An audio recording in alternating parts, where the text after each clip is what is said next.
nós descer divina luz, a nós descer divina luz, em nossas almas acender o amor de Jesus,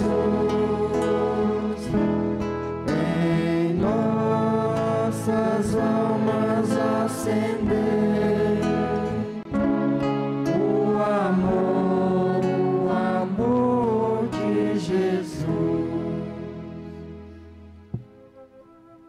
Queridos irmãos e irmãs, a liturgia ela é uma grande continuidade. Os textos que nós ouvimos hoje, principalmente do Evangelho, ele continua o que nós ouvimos domingo passado, que foi o domingo da palavra de Deus. Ali nós vimos a importância da palavra. Hoje, nesse quarto domingo, nós vamos perceber que a palavra de Deus precisa de gente para que ela seja proclamada, anunciada. E aqui essas pessoas são chamadas de profetas, aqueles que fazem a profecia, não de si mesmo e de ninguém. O profeta é aquele que empresta a sua voz para que Deus seja conhecido, seja amado, anunciado e denunciado também tudo aquilo que não corresponde à vontade de Deus. Só que muitos de nós, batizados, que recebemos o dom da profecia no nosso batismo, às vezes somos muito parecidos com o Jeremias da primeira leitura. Quando Deus chamou Jeremias, ele era muito jovem. E às vezes nós podemos ter muita idade, mas às vezes somos também jovens, imaturos na fé. Quando Deus chamou Jeremias para uma missão, ele inventou uma desculpa, ele colocou até algo que é verdadeiro, as suas limitações humanas. Quem de nós aqui não se sente limitado em alguma coisa? Quem de nós não acha que o irmão é melhor, que o irmão tem mais capacidade do que a gente, fala melhor? Jeremias disse assim: ó Senhor, eu não sei falar, sou apenas uma criança. Só que Deus, quando Ele nos chama, Ele nunca desiste da gente. A gente pode até desistir dele, não responder o chamado, Ele não.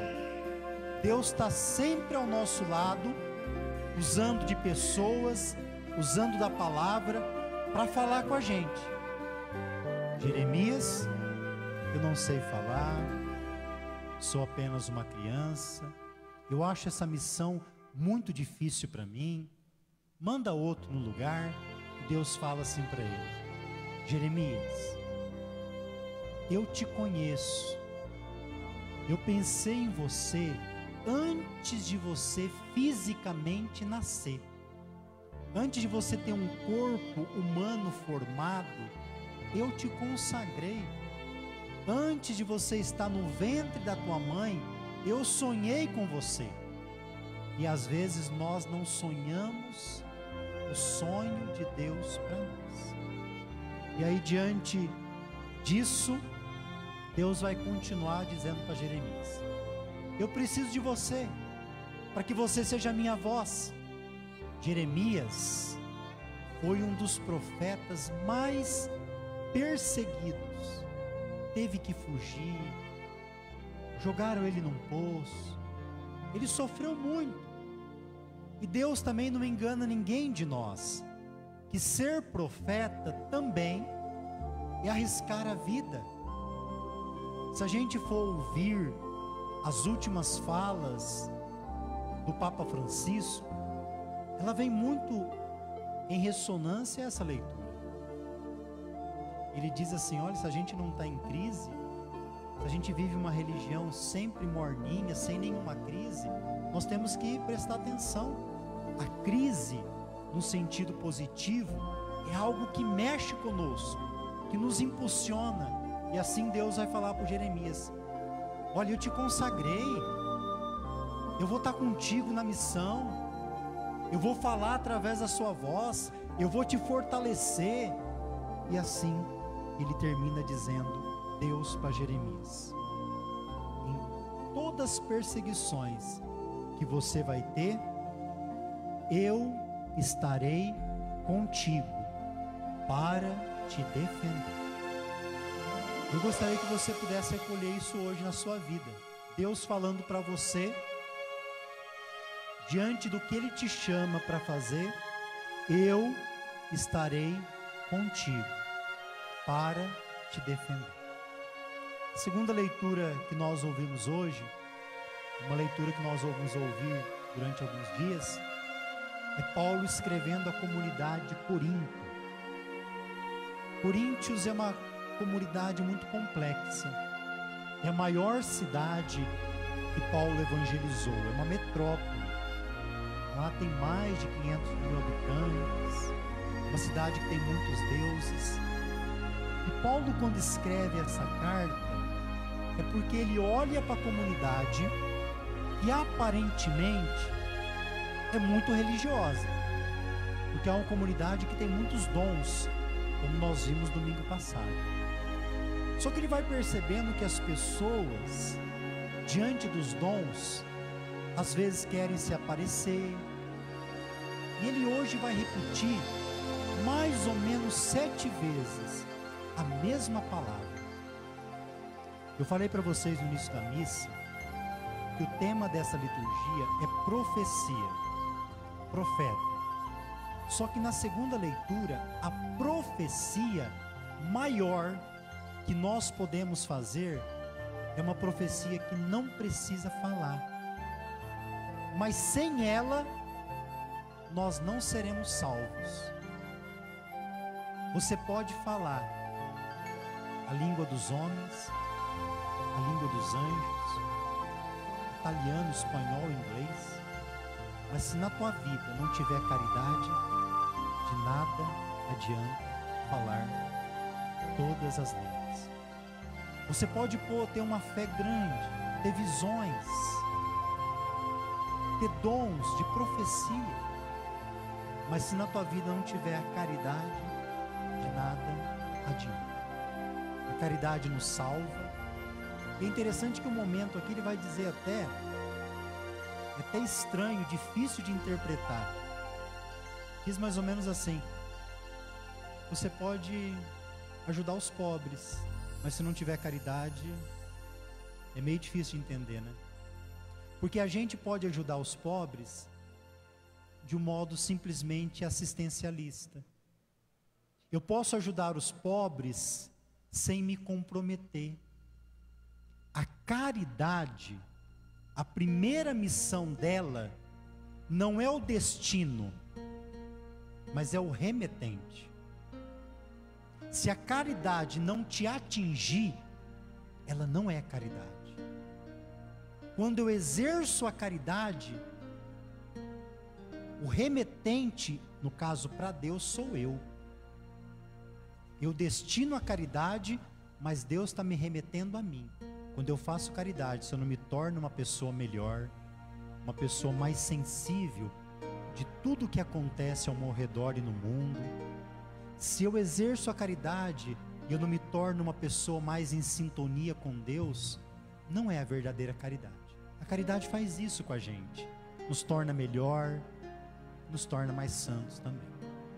O evangelho de hoje, do evangelista que nós estamos acompanhando esse ano de liturgia, São Lucas, ele começa com uma frase da missa de domingo passado. Jesus está aqui na sinagoga onde ele viveu toda a sua infância, adolescência, lá em Nazaré. Estando ali, ele diz uma frase de domingo passado: hoje cumpriu esta passagem da Escritura que acabastes de ouvir. Vocês lembram que domingo passado, Jesus entrou na sinagoga, ele pegou o livro, ou seja, aquele rolo, e ele abriu no profeta Isaías, e lá ele leu: o Espírito do Senhor está sobre mim, ele me ungiu, me consagrou para proclamar a boa nova, a libertação aos pobres, a visão aos cegos, e o ano da graça do Senhor. Primeira coisa que a gente entender é a palavra hoje. Hoje se cumpriu essa profecia. Hoje aqui não é um dia com data. Hoje aqui é um tempo de graça. Quando Jesus diz hoje, nós estamos diante de um tempo kairótico. Hoje pode ser hoje. Hoje pode se cumprir a profecia que Jesus está dizendo, porque precisa também da minha abertura. É hoje, acolha também essa palavra. É muito interessante que Jesus poderia ter lido tudo o que Isaías escreveu, mas ele não leu uma parte que diz mais ou menos assim: é o dia da vingança de Deus. Porque Jesus vem apresentar e vem revelar um Deus que não é vingativo, um Deus que quer estar junto e mostrar que nós no batismo também, como Jesus, nós somos ungidos, fomos consagrados para proclamar também a boa notícia como Jesus. Nesse momento na sinagoga, quando Jesus se manifesta, talvez a primeira vez publicamente em Nazaré, ele já tinha anunciado e curado numa outra sinagoga em Cafarnaum. As pessoas dão testemunho, elogiam ele, mas aí daqui a pouco a gente percebe que a experiência que eles tiveram de Jesus foi muito superficial, foi de aparência, foi de ouvir. E vão começar a questionar: mas esse Jesus aí não é o filho de José? Não é esse carpinteiro que fez a porta lá de casa, que fez a mesa lá de casa? E aí a gente começa a olhar Jesus de um modo muito raso, somente humano. Às vezes nós também vamos limitando Jesus numa experiência muito artificial, que não nos toca. E Jesus diz um provérbio: médico, salva-te a ti mesmo. Eu poderia dizer assim: padre, absolve-te a ti mesmo. Não posso. Ali, naquela cruz, vão dizer para ele assim: salva-te a ti mesmo.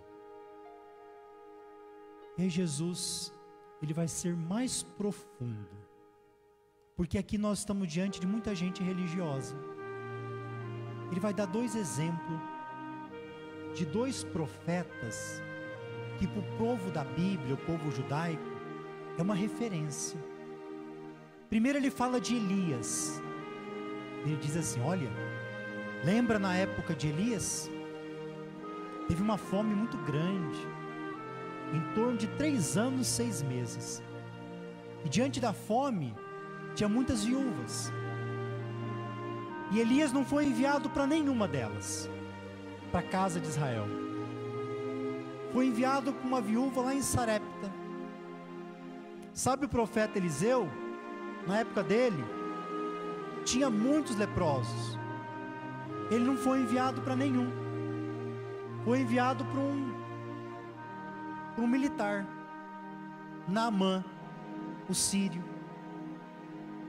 Quando Jesus falou isso, não teve mais elogio para Jesus. Não só expulsaram Jesus da sinagoga, como expulsaram Jesus da cidade. Porque quando Jesus fala isso, ele está dizendo que Deus não veio somente para uma religião de aparência. Ele veio também para ouvir, para estar junto, aqueles que são inomináveis, que não têm nome, aqueles que são excluídos, aqueles que ninguém enxerga, aquela viuvinha lá de longe, aquele leproso que ninguém vai visitar. Para esses que eu vim, assim diz Jesus. E querem jogar ele do alto da cidade abaixo. Só que Jesus passa no meio deles. Diz o final do Evangelho, ele continua o seu caminho. A palavra caminho na Bíblia é muito sagrada. Talvez está dizendo para nós hoje, diante da liturgia da profecia, em meio à profecia que você vai ter que anunciar para o teu filho, em meio à profecia que você vai ter que anunciar para sua esposa, para o seu esposo, a profecia do diálogo, da paciência, em meio à profecia dos teus filhos, que você vai ter que dizer: olha, nós precisamos rezar mais juntos, porque aqui em casa parece que cada um tem uma casa dentro do quarto. Diante da profecia do teu trabalho, que é uma pornografia direto, que é só besteira, você vai ter que dizer: olha, será que não está acontecendo muitos problemas na nossa vida, porque a gente está se distanciando de Deus, da verdade? Diante dessa profecia, que vão querer também, como Jesus, te expulsar, te matar, você deve fazer como Jesus: continuar no seu caminho. Louvado seja nosso Senhor Jesus Cristo.